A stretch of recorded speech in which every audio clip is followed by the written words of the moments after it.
Well, parents of kids with epilepsy know this. There's nothing more important than the right training to make sure they're safe when those seizures happen. Yeah, it would be frightening to see a seizure happening and not know what to do. Levan's live in Lowell this morning to tell us more about this push from parents to make seizure safety training a requirement in Massachusetts schools. And we were saying, Levan, I think a lot of people would probably think this was already a thing. You would think it was already a thing. It's like 24 states. I'm here with Erica Jensen that have this, and now we're trying to get that push from Massachusetts to make this a seizure, safe state for schools.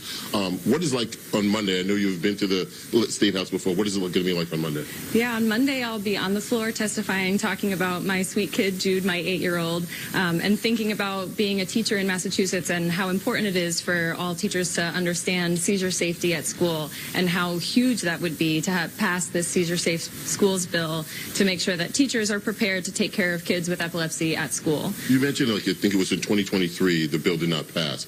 As a teacher and as a parent of a child with epilepsy, that had to really kind of sting just a little bit. A lot. Yeah, a lot, for sure. Yeah, I was really looking forward to having it passed. I think, we've been really lucky with my son in public school since kindergarten, having teachers that are prepared and willing to get trained to know what to do to take care of him in the best way that they can. And that's really important to me as a teacher and as a parent. I always want to be as prepared as possible to take care of an emergency. And seizures in schools are one of the biggest emergencies medically that kids can have. I was not unaware how many people have seizures, and I want to be prepared for it, and I want all teachers to be prepared. Tell us about Jude. Jude is 8. He's the best kid I know, and I know a lot of kids.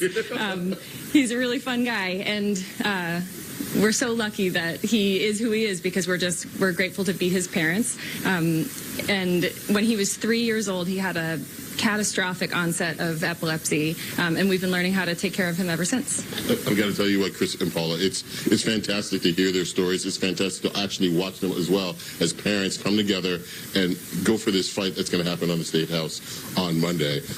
It's just one of those things that, like you said, we thought this was already something that was passed, but it hasn't. So let's try to get it passed. Guys, back to you. 100%, Levan. I have this fear of unpreparedness, and just hearing these stories and just feeling, oh my gosh, yeah, there's a need out there. We should all be prepared. Teachers everywhere are going to want this information. All right, Levan, thanks so much. We appreciate